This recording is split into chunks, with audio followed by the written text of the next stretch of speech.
يبصرونهم يود المجرم لو يفتدي من عذاب يومئذ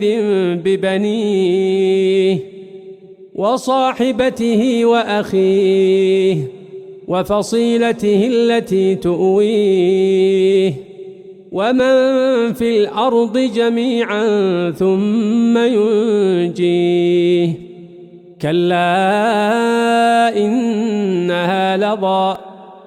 نزاعة للشوى تدعو من أدبر وتولى وجمع فأوعى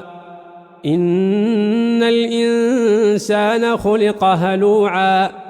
إذا مسه الشر جزوعا وإذا مسه الخير منوعا إلا المصلين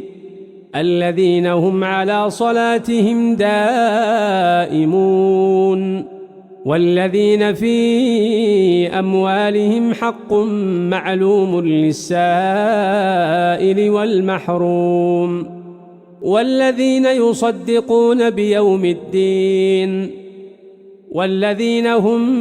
من عذاب ربهم مشفقون إن عذاب ربهم غير مأمون والذين هم لفروجهم حافظون إلا على أزواجهم أو ما ملكت أيمانهم فإنهم غير ملومين